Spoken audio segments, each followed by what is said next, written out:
This Void and Stasis build turns your Titan into a dark god. If you're not using this build, you're making every activity way harder than it needs to be. This setup gives you one of the easiest, most effortless ways to shut down champions. And on top of that, you get your hands on one of the most devastating, ad-clearing hand cannons in the game. This build is just as powerful with gunplay as it is with abilities, giving you the best of both worlds. By the end of this video, you'll be itching to farm Nether Expert Mode with this loadout. Just in case you missed the release of this new Void hand cannon, Exalted Truth just came out last weekend during Trials of Osiris.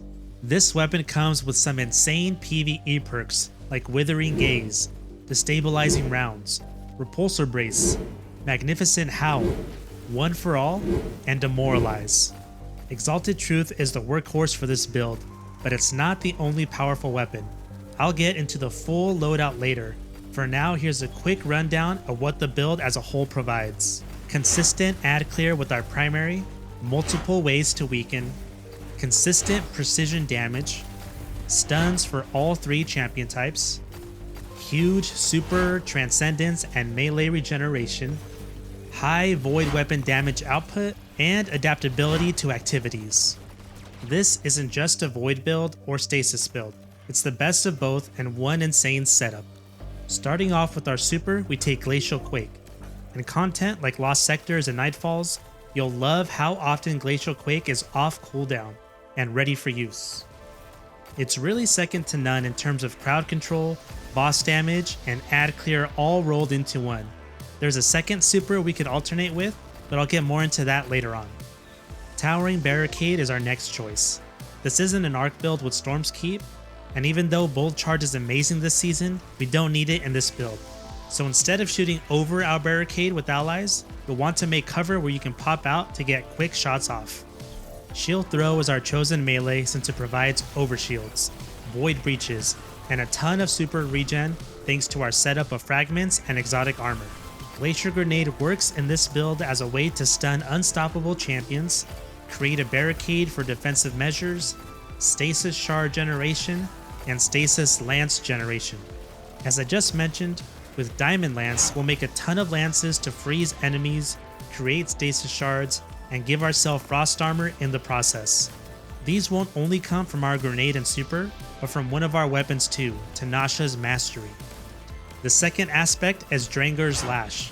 Again, since we'll be shooting enemies much more than if we had something like a consecration setup, we need ways to protect ourselves and control enemy movement. Drangar's Lash will suspend champions and all other minor enemies so that we get those few extra seconds to pop them with Exalted Truth. Let's quickly go over the fragments. Facet of Protection is a must for every build thanks to the passive 15% damage resistance and 32% damage resistance while transcendent. Facet of Purpose gives us frost armor every time we pick up an Orb of Power. Facet of Blessing will kickstart our health regen every time we get kills from our shield throw. Facet of Dawn makes us radiant whenever we hit enemies with our shield throw as well. Facet of Awakening turns our rapid kills into either stasis shards or void breaches, which means either more shield throws or barricades for us to use. Lastly, Facet of Command turns our frozen enemy kills into more stasis shards. Plus, freezing an enemy reloads our weapon. This may not sound like much, but it can single-handedly save a boss encounter. I'll touch on that more when I get into the weapons. You may not think of PvP as a place to go to get top-tier PvE weapons, but trust me, these two prove otherwise. In our kinetic slot, we take the tried and true Tanasha's Mastery. Since this weapon came out last episode, it has single-handedly pulled back all the PvE players into the Iron Banner. This stasis rocket-assisted frame sidearm comes with some pretty powerful perks, but the single best combination is Air Trigger and Chill Clip. The Air Trigger for the increased ammo reserves, and Chill Clip for the ability to stun unstoppable and overload champions. Speaking of which, this single weapon can also break the shields of barrier champions, thanks to the seasonal artifact. In the energy slot, we have Exalted Truth. This weapon is obtainable from Trials of Osiris. Once you get it, enhancing both perks just makes this weapon feel amazing in any encounter.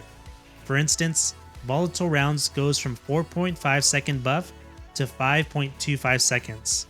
Then, enhanced demoralize reduces the cooldown between activations from 1 second to 0.5. On top of that, the seasonal artifact perks make these volatile interactions and weakening pulses much easier to apply, quicker, and increase in frequency, but more on that in a bit.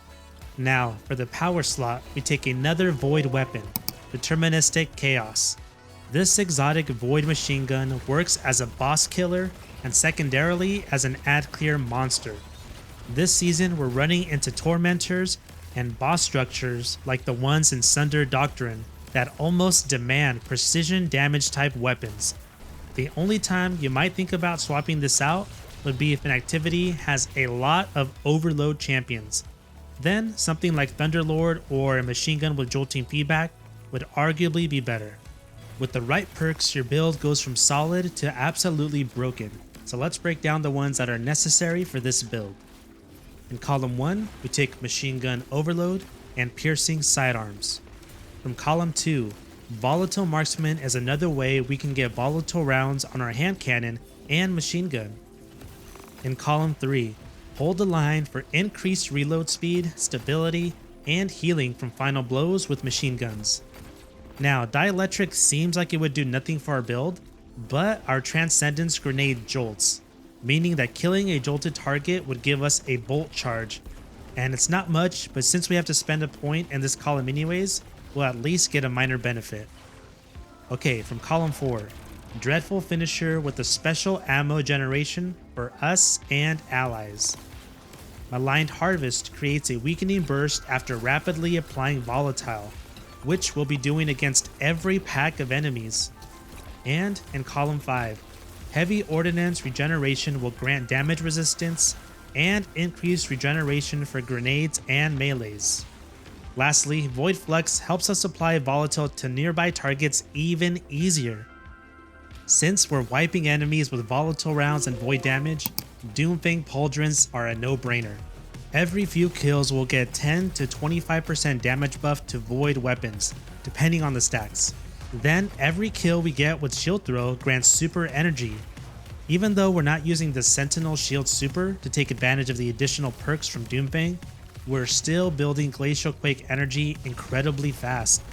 Once you've got those on, you want to focus your stats into resilience and strength. Follow those up with points into recovery.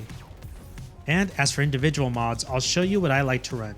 In particular, I add as many melee mods and armor charges so that we can regen our shield throw as often as possible. So here's the general gameplay loop for the build. Kill ads with Exalted Truth.